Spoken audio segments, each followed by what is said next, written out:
உலகுக்கு அம்மையும் அப்பனுமாக விளங்கும் சிவனாரும் பார்வதியும் கையிலேயே வீற்றிருந்தார்கள். அச்சமயத்தில் ஈசனார், பார்வதி, நான் சென்று உலகின் ஜீவராசிகளுக்கு அவர்களின் வினைப்பயன்படி படியிழந்து வருகிறேன் என்று சொல்லி புறப்பட்டார். ஈசனார் பூலோகத்தில் உள்ள எறும்பு முதலிய சிறிய ஜீவராசிகள் முதற்கொண்டு கருப்பையில் தங்கியிருக்கும் ஜீவன் வரையிலான அனைத்து ஜீவராசிகளுக்கும் அவர்தம் வினைப்பயன்படி படியிழப்பது ஈசனாரின் வழக்கம். ஈசனார் தன் பணியை தவறாமல் செய்கின்றாரா என்று பார்வதியாளுக்கு சந்தேகம். எனவே ஈசனாரை சோதித்து பார்ப்போம் என்று முடிவு செய்தார். எனவே குமிழ் ஒன்றை எடுத்து அதில் ஒரு சிற்றெரும்பை பிடித்து போட்டாள். அதனுள் காற்றும் புகையலாது. எனவே இந்த எறும்புக்கு ஈசனார் எப்படி படியளப்பார் என்று எண்ணிக்கொண்டிருந்த வேளையில் படியிழந்த பரமன் கைலாயம் திரும்பினார். உமையவள் ஈசனாரிடம், ஈசனே, தாங்கள் இன்றைக்கு அத்தனை ஜீவராசிகளுக்கும் படியிழந்து விட்டீர்களா என்று கேட்டாள். ஆம் தேவி, அவரவர் முற்பிறவியில் செய்த பாவ புண்ணியங்களுக்கேற்பவும் இப்பிறவியில் அவர்கள் செய்து வருகின்ற பாவ புண்ணியங்களுக்கேற்பவும் அனைத்து ஜீவராசிகளுக்கும் உணவளித்து விட்டு வந்தேன் என்றார் பரமன். தங்களின் பணியில் ஒரு உயிரினம் கூட விடுபட்டிருக்காதா என்று வினவினாள் அம்மை. அது எப்படியாகும்? இந்த பணியில் தவறு எதுவும் நேர்ந்துவிடக்கூடாது என்பதற்காகத்தான் நானே நேரில் சென்று படியிழந்து விட்டு வருகிறேன் என்றார் இறைவன். இன்றைக்கு நீங்கள் படியிழந்ததில் ஓர் உயிரினம் விடுபட்டு விட்டது. ஒரு காலம் இல்லை, அனைத்து ஜீவராசிகளுக்கும் படியிழந்து விட்டேன். இல்லை, ஒரு சிற்றெரும்பு விடுபட்டு விட்டது என்று சொல்லி பார்வதியால் அந்த குமிழை திறந்தாள். அங்கே அந்த சிற்றெரும்புவின் வாயில் ஓர் அரிசியை கவ்விக் கொண்டிருந்தது. இதை கண்டதும் பார்வதியாளுக்கு தன் தவறு புரிந்தது. இறைவா, என்னை மன்னித்து விடுங்கள், நான் தவறு செய்து விட்டேன், எல்லோருக்கும் படியிழக்கும் பரம்பொருளை சோதனை செய்து விட்டேன் என்று ஈசனாரின் பாதங்களில் வீழ்ந்தாள். ஈசனோ கடும் கோபம் கொண்டார். நீ என் மனைவியாக இருந்தாலும் என்னை சோதனை செய்தபடியால் பூலோகம் போ, வனப்பேச்சியாக சுற்றித்திரி என்று சாபமிட்டார். இந்த சாபத்திற்கு விமோசனம் எப்போது தருவீர்கள் என்று ஈசனை கேட்டாள். நீ என்னை நினைத்து மயானத்தில் நின்று தவம் செய், உரிய காலத்தில் யாமே வந்து உன்னை மீட்போம் என்று சொல்லி பார்வதியாளை பூலோகம் அனுப்பினார். மயான பூமியில் அம்மை பேச்சியம்மனாக அமர்ந்தாள். மனமொன்றி ஈசனை எண்ணி மாதவம் புரிந்தாள். அம்மையின் தவத்தை கண்ட ஈசன் இறங்கினார். அம்மை முன் தோன்றினார். அவள் சாபத்தை நீக்கினார். தேவி, உனக்கு என்ன வரம் வேண்டும் கேள் என்று சொல்ல, தேவியும், ஐயனே, தாங்கள் எனக்கு 2 புதல்வர்களை அளித்தீர்கள். அவர்களும் தங்கள் வயது வந்த பின்னே என்னை விட்டு போய்விட்டார்கள். தாங்களும் படியிழக்கிறேன் என்று சொல்லி என்னை தனியே விட்டு போய்விடுகின்றீர்கள். எனவே எனக்கு ஒரு ஆண் குழந்தை வேண்டும், இப்பொழுதே வேண்டும் என்று வேண்டினார்.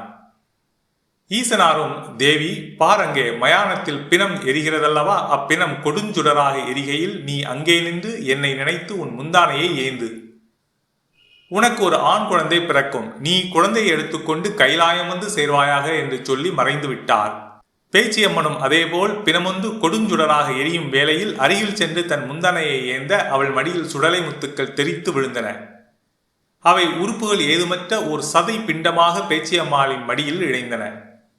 பிண்டத்திற்கு உயிர் உள்ளது, ஆனால் எந்த உறுப்புகளும் இல்லையே என்று கலங்கிய பேச்சு மீண்டும் ஈசனை நினைத்து அழுதாள். பிள்ளை வரங்கேட்ட எனக்கு இந்த முண்டத்தை தந்துவிட்டீர்களே என்று புலம்ப ஈசனார் தோன்றி அப்பிண்டத்திற்கு உறுப்புகளை அளித்து அழகியதோர் ஆண் குழந்தையாக மாற்றி அம்மையிடம் தந்தருளினார். அம்மையும் முண்டமாக பிறந்த அந்த குழந்தைக்கு முண்டன் என்றும் சுடலிமுத்துக்களால் பிறந்ததால் சுடலமானன் என்றும் பெயர் கொடுத்தாள். பின்னர் அம்மயானத்திலேயே பிள்ளைக்கு அமுது ஊட்டினாள். பிறகு தன் குழந்தையை எடுத்துக்கொண்டு கைலாயம் வந்து சேர்ந்தாள். அன்னையுடன் கைலாயம் வந்த சுடலை நாளொரு மேனியும் பொழுதொரு வண்ணமாக வளர்ந்து வந்தான். அன்னையின் அமுதுண்டு வளர்ந்து வந்த சுடலைக்கு வயிற்று பசி தீரவில்லை. ஓர் நாள் நடு சாமம். பார்வதியால் சுடலைக்கு அமுதூட்டிவிட்டு படுக்கைக்கு சென்று விட்டாள். நடு சாமத்திலே சுடுகாட்டில் பிணமொன்று எரிந்து கொண்டிருந்தது. அந்த வாசனை கைலாயத்தின் தொட்டிலில் படித்திருந்த குழந்தைக்கு எட்டியது. சுடலை நினைத்தான், நம் அம்மா ஊட்டும் அமுது நமக்கு போதாது, நாம் சென்று எரியும் இப்பிணத்தை தின்று வருவோம் என்று. தொட்டிலில் இருந்து இறங்கிய சுடலை சுடுகாடு சென்று எரியும் பிணங்களை தின்றான். அங்கே சுற்றித் திரியும் பேய்களுக்கும் உணவளித்தான். பேய்களோடு பேயாக சுடலை அங்கே நடனமாடினான். தன் தாய் தன்னை தேடும் வேலை வந்தபோது கைலாயம் சென்று தொட்டிலில் குழந்தையாக படுத்துவிட்டான். அதோடு மட்டுமல்ல, பசியில் அழும் குழந்தை போல் சுடலை அழ ஆரம்பித்தான். தன் குழந்தையின் அழுகையை கேட்ட பார்வதியாலும் ஓடி வந்தாள். வந்தவள் குழந்தையை எடுத்து அணைத்தாள். அப்போது குழந்தையின் மேல் பிணவாடை வீசியது. இதை கண்ட பார்வதியால் திகைப்படைந்து அழுதாள். உம்மிடம் குழந்தை வரம் கேட்டால் இப்படி பிணந்தினும் பேயை எனக்கு தந்துவிட்டீரே என்று ஈசனாரிடம் கதறினாள். ஈசனாரும், பிணத்தை தின்று வந்து விட்டதால் சைவமான என் கைலாயத்திற்கு இவன் ஆக மாட்டான். எனவே இவனை பூலோகம் அனுப்பி இருக்க வேண்டும் என்று சொல்லி சுடலையை அழைத்தார். மகனே, நீ பூலோகம் செல்லும் காலம் வந்துவிட்டது. உனக்கு அங்கு பணிகள் பல உள்ளன. எனவே நீ பூலோகம் செல் என்று பணித்தார். தந்தை பரமனார் தன்னை கைலாயத்தை விட்டு போ என்று சொன்னவுடன் மகன் சுடலை திகைத்தான். ஐயனே, என்னை பெற்றெடுத்து பெயர் கொடுத்த நீங்களே போகச் சொன்ன பிறகு நான் என்ன செய்வேன்? நான் போகிறேன், எனக்கு கொடை கொடுத்து வரமளிக்க வேண்டும் என்றான். சுடலைக்கு அப்போது வயது 5. உனக்கு எப்படிப்பட்ட கொடை வேண்டும் என்று ஈசனார் கேட்டார். எட்டாத பரன் போட்டு அதில் 8 அடுக்குகளில் எனக்கு படையலிட வேண்டும். ஒரு பரனில் ஒரு கோட்டை புழுங்கல் அரிசி சோறும், ஒரு பரனில் சூழி ஆடுகளும், ஒரு பரனில் சூழி எருமைகளும், ஒரு பரனில் சூழி பன்றிகளுமாக உயிர்வலைகள் படையலிட வேண்டும் என்று கேட்டான். இதை கேட்டதும் கைலாயம் அதிர்ச்சியானது. சுத்த சைவ கோட்டையான கைலாயத்தில் அசைவ படையலா, அதுவும் ஈசனாரிடமே? இவன் கேட்டுவிட்டானே என்ற அத்தனை தேவாதி தேவர்களும் மலைத்தனர். உமையொழுக்கோ தன் பிள்ளை இப்படி பிணந்தின்னி பிள்ளையாகிவிட்டானே என்ற வருத்தம். ஈசனும் இசைந்தார். சைவ கோட்டையான கைலாயத்தில் அன்று மாடனுக்கு அசைவ படையல், அதுவும் ஈசனே ஏற்பாடு செய்தது. தேவாதி தேவர்கள் முன்னிலையில் அத்தனை படையல்களையும் ஏற்றான். நடனமாடினான். தேவ மங்கைகளும் நடனமாடினர். இறுதியில் ஈசனாரிடம், இந்த பலிகள் எனக்கு போதாது, எனக்கு நரபலி வேண்டும் என்று கேட்டான். ஈசனோ மௌனமாக தன் காலால் தரையை தேய்த்தார். அங்கே தேவகணியன் தோன்றினான். தன் மகுடத்தை இசைத்து மாடனை மகிழ்வித்தான். ஆடினான். அவன் ஆட்டத்தில் மயங்கினான் மாடன். தன் கையை கிழித்தும் நாக்கை கிழித்தும் இரத்தத்தை மாடனுக்கு பலியாக கொடுத்தான். அதையே நரபலியாக ஏற்ற மாடனும் ஈசனாரிடம் வந்து மீண்டும் வரம் கேட்டான். ஓயாத பேய்களை அடக்கும் வர வேண்டும். தர்க்கம் செய்யும் பேய்களை நான் தடிகொண்டு ஓட்ட வேண்டும். நான் கொடுக்கும் மயான சாம்பலால் தீராத நோய்களெல்லாம் தீர்ந்து போக வேண்டும். நல்லவர்கள் என்னை பணியாவிட்டாலும் அவர்களுக்கு நான் நல்லது செய்ய வேண்டும். கெட்டவர்கள் என் பாதம் பணிந்தாலும் அவர்களை நான் கருவறுக்க வரம் வேண்டும் என்று சுடலை கேட்டான். மகன் சொல்லுக்கு தந்தையும் செவிமடுத்தார். தந்தேன் மகனே, நீ செல்லலாம் என்று அவனை வழியெழுப்பி வைத்தார்.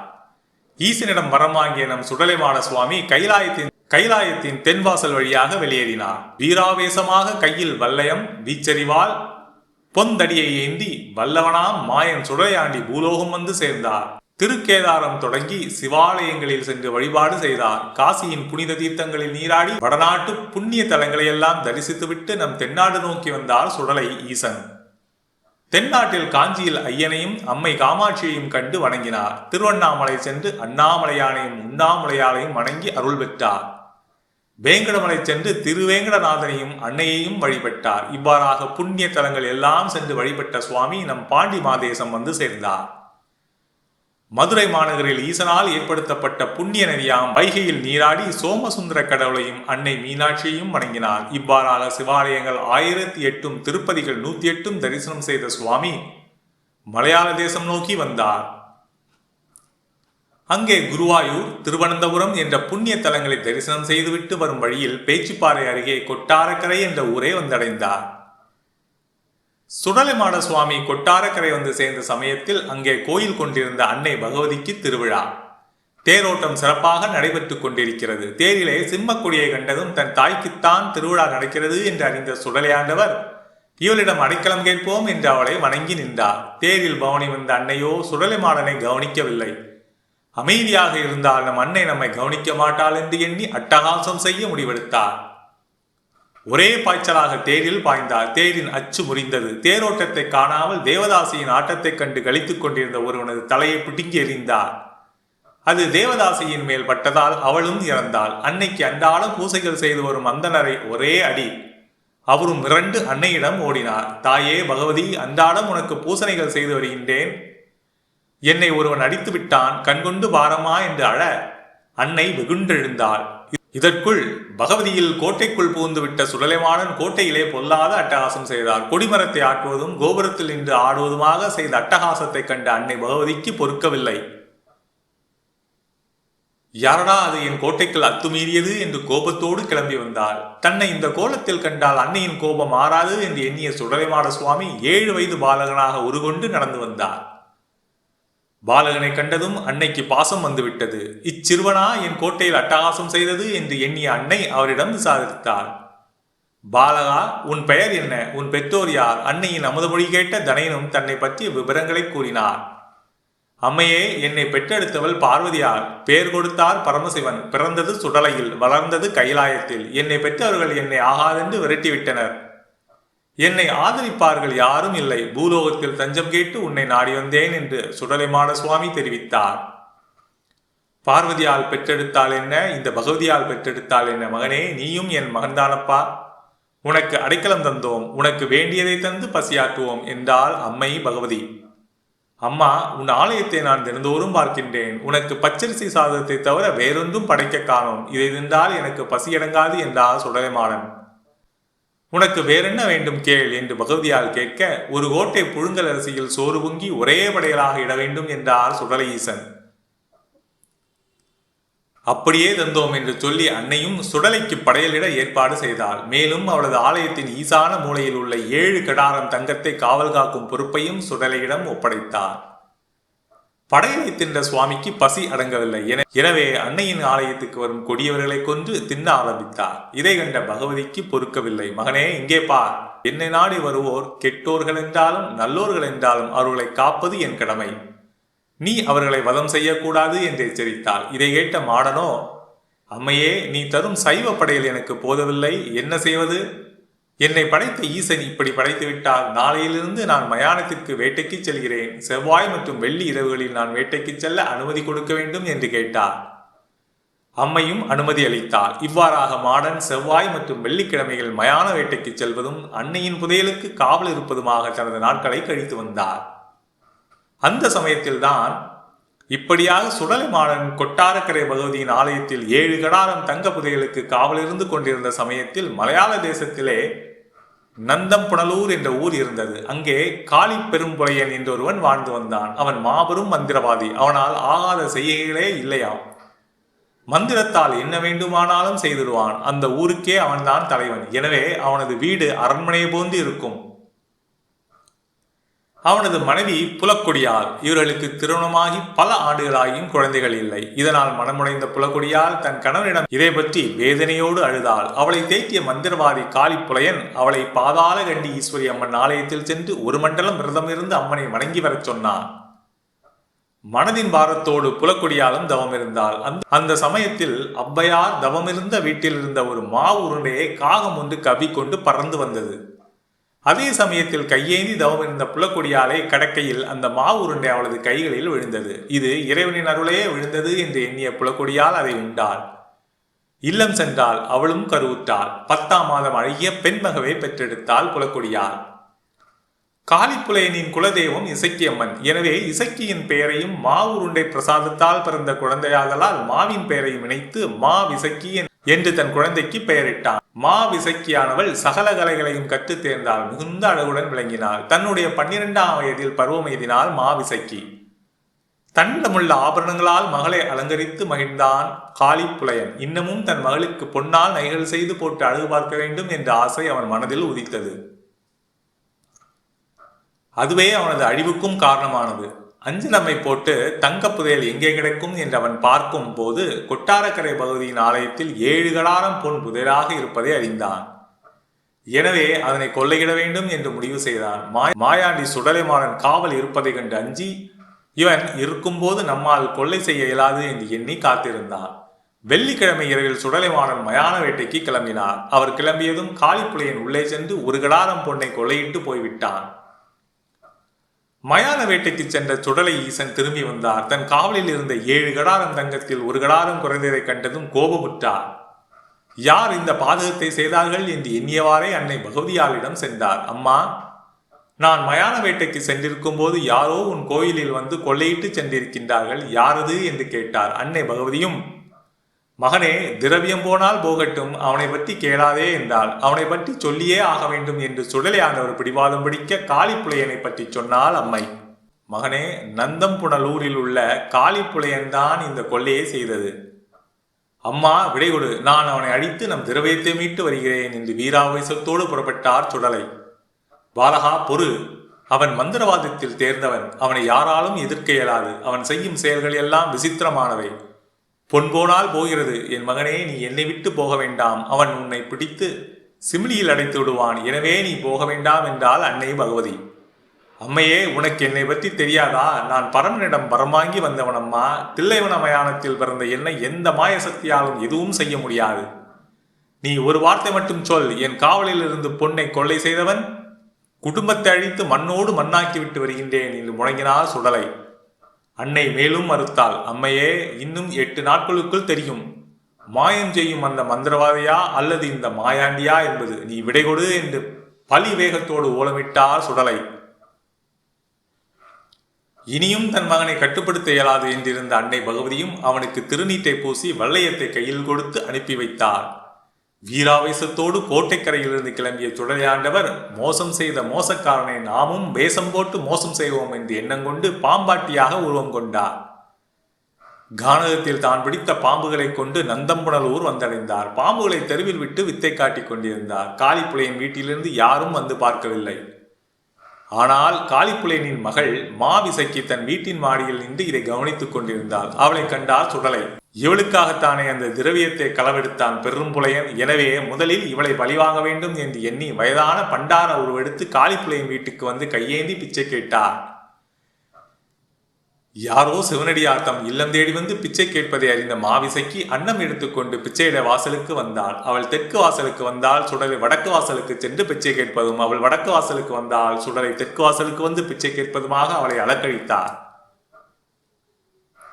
இதனால் மாவிசைக்கு கோபமடைந்தாள். அடே கிழட்டு பண்டாரம், பிச்சை எடுக்க வந்தால் கொடுத்ததை வாங்கிவிட்டு போக வேண்டியதுதானே, ஏன் இப்படி விளையாடுகிறாய் என்று கோபத்தோடு சுடலையை நோக்கி கேட்டாள். பெண்ணே மாவிசைக்கு, நான் பிச்சை கேட்டு வரவில்லை, உன்னை பெண் கேட்டு வந்தேன்.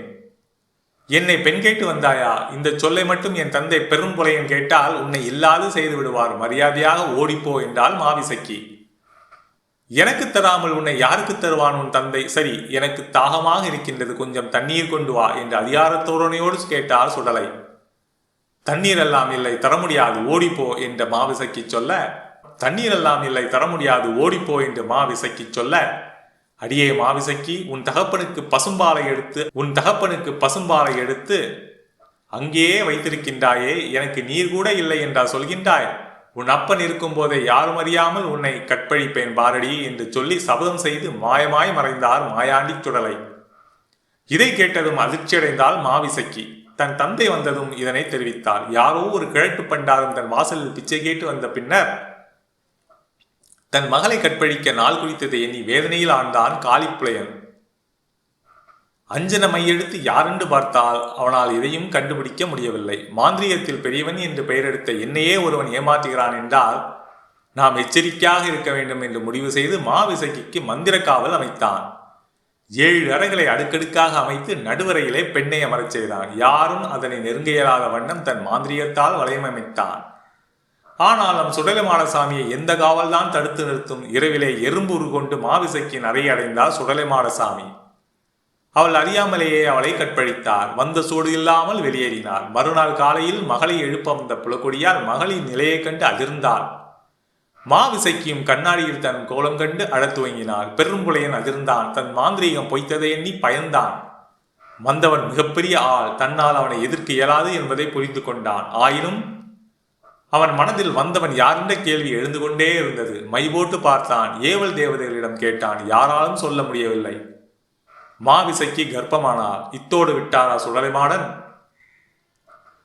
என் அன்னையின் ஆலயத்தில் புகுந்து திருடியவனை குடும்பத்தோடு வழிதீர்ப்பேன் என்று சபதம் செய்தார் இல்லையா? எனவே பெரும்புலையனை குடும்பத்தோடு அழிக்க நாள் பார்த்து காத்திருந்தார்.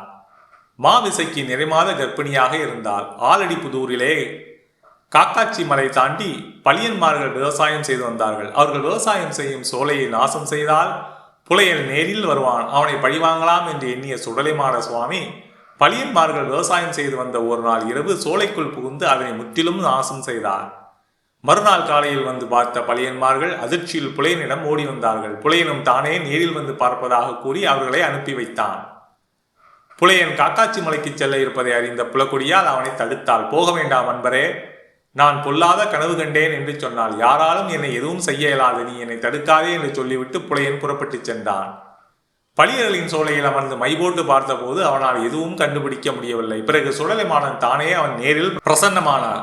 தான் யார் என்பதை அவனுக்கு தெரியப்படுத்தினார். என் அன்னையின் ஆலயம் புகுந்து கொலையெடுத்த பெரும் புலையா, உன்னை சந்திக்கவே நேரம் காத்திருந்தேன் என்று அவன் கையில் இருந்த ஒரு அவன் கையில் இருந்த திருநீட்டு தாம்பூலத்தை பிடுங்கி அவன் சென்னியில் ஒரே அடி. நடுங்கி போனான் காளிப்புலையன். ஐயா, உன் பலமறியாது உன் காவலில் இருந்த திரவங்களை கொள்ளை கொண்டு வந்து விட்டேன், என்னை மன்னித்து விடு. நாம் பங்காளிகளாக இருப்போம் என்று சுடலைமாடனிடம் பேரம் பேச ஆரம்பித்தான் காளிப்புலையன். என்ன, என்னுடன் பங்காளியா? எனக்கு உன்னால் கொடை கொடுக்க இயலுமா என்று கேட்டால் சுடலைமாடன். என்ன வேண்டுமானாலும் தருகின்றேன் என்றான் புலையன். 7 பரன்கள் போட்டு எட்டாத உயரத்தில் ஏணி வைத்து மாலை சாற்றி கும்பம் வைத்து ஒரு பரனில் சூளாடுகளும் ஒரு பரனில் சூழ் பந்திகளும் ஒரு பரனில் சூழ் எருமைகளும் ஒரு பரனில் கருங்கிடாக்களும் ஒரு பரனில் செங்கிடாக்களும் ஒரு பரனில் ஒரு கோட்டை புழுங்கலரிசி சொட்டை ஒரே படைப்பாகவும் போட வேண்டும். அப்படியே செய்கிறேன், என்னை விட்டுவிடு. அது மட்டுமல்ல, 7வது பரனிலே ஒரு நிறைமாத கர்ப்பிணி பெண்ணை எனக்கு பலி கொடுக்க வேண்டும். அவளும் தன் தகப்பனுக்கு ஒரே பெண்ணாக இருக்க வேண்டும். அவளுக்கு அது முதல் குழந்தையாக இருக்க வேண்டும் என்றார். அப்படி எனக்கு நீ பலி கொடுத்தால் 3.25 நாழிகைக்கு உன் சிமிழுக்குள் நான் அடிபடுவேன் என்று வாக்கும் கொடுத்தார். இதில் மயங்கிய பெரும்புலையன் பலி கொடுப்பதற்குரிய ஏற்பாடுகளை செய்தான். பரன்கள் அமைத்தான். ஆடுகளும் பண்டிகளும் எருமைகளும் கிடாக்களும் கிடைத்தன. நிறைமாத கர்ப்பிணிக்கு எங்கு செல்வது என்று யோசனை செய்தபோது மாவிசைக்கு நினைவு வந்தது. தனக்கு மகளை விட மாந்திரீகமே முக்கியம் என்று எண்ணி அவளையே பலியிட தீர்மானித்தான் பெரும்புலையன். வீட்டுக்கு வந்தான். மகளை அழைத்தான். மகளே மாவிசைக்கு, நம் குலதெய்வத்திற்கு பலி கொடுக்க போகிறேன், நீயும் வா, நாம் செல்லலாம் என்று அழைத்தான். அப்பா, நானோ நிறைமாத கர்ப்பிணி, நான் அதை போன்ற பலி கொடுப்பதையெல்லாம் காணக்கூடாதல்லவா, நான் வரவில்லை என்று மறுத்தாள். அவளை சமாதானம் செய்து அழைத்துச் சென்றான். 7வது பரனிலே அவளை ஏற்றி அவளது கைகளையும் கால்களையும் கட்டினான். மாவிசைக்கியும் புரிந்து கொண்டாள். அடே சண்டாளா, பெற்ற மகளென்றும் பாராமல் என்னையும் கொலை செய்து பலியிட துணிந்து விட்டாயே, நீ உருப்பிடுவியா? நான் மரித்து 7 நாட்களுக்குள் நீயும் செத்துப்போவாய் என்று சாபமிட்டு அழுதாள். அதையெல்லாம் காதில் வாங்கவில்லை காளிப்புலையன். அத்தனை ஆடுகளையும் எருமைகளையும் பண்டிகளையும் கிடாக்களையும் பலி கொடுத்தான். ஏற்றுக்கொண்டார் சுடலைமாட சுவாமி. ஒரு கோட்டை புழங்கலரிசி சோட்டையும் ஏற்றார். இறுதியாக தனது மகனையும் நெஞ்சை கிழித்து பலி கொடுத்தான். அதையும் ஏற்றார். பின்னர் தான் சொன்னது போல் அவனது சிமிழுக்குள் அடைபட்டார். சுடலைமாடனை அடைத்து விட்டோம், இனி பகவதி கோயிலில் உள்ள அனைத்து தங்கங்களையும் கொண்டு வந்து விடலாம் என்று எண்ணிய புலையன் சுடலைமாடனை அடைத்த சிமிழை அங்குள்ள குளத்தில் புதைத்து விட்டான். குளத்தில் இருந்து சுடலைமாடனால் மீள முடியாது என்று நம்பிவிட்டான். வீட்டுக்குள் வந்தான். புலக்கொடியால் தண்ணீர் எடுக்க குளத்துக்கு சென்றால் குடத்தில் நீரை மோண்டால் அந்த நீரில் சிமிழும் வந்துவிட்டது. வீட்டுக்கு வந்தால் புலையனுக்கு சாப்பாடு வைத்தாள். குடத்தில் இருந்த நீரை ஒரு சொம்பில் அவனுக்கு ஊற்றி வைத்தாள். நீர் இருந்த செம்பை எடுத்த புலையன் கண்களில் அந்த சிமிழ் பட்டது. ஐயோ, இந்த சிமிழ் இங்கு வந்து விட்டதே என்று அவன் பரிதவித்த நொடியில் 3.25 நாழிகை முடிவடைந்து விட்டது. சிமிழ் வெடித்தது. ஆங்கார சுரூபமாக வெளிப்பட்டார் சுடலைமாட சுவாமி. அடே பெரும்புலையா, தங்கத்திற்கு ஆசைப்பட்டு பெற்ற மகளையே பலி கொடுத்த சண்டாளா, உன்னை போன்ற பெரும்பாவிகள் உயிரோடு இருக்கலாமா? என் அன்னையின் ஆலயம் புகுந்து திருடிய உன்னை குடும்பத்தோடு அழிப்பேன் என்று சபதம் செய்தேன். இப்போது நிறைவேற்றுகிறேன் என்று சொல்லி அவனை அடித்தார். அருகே நின்றிருந்த புலக்கொடியாலையும் அடித்தார்.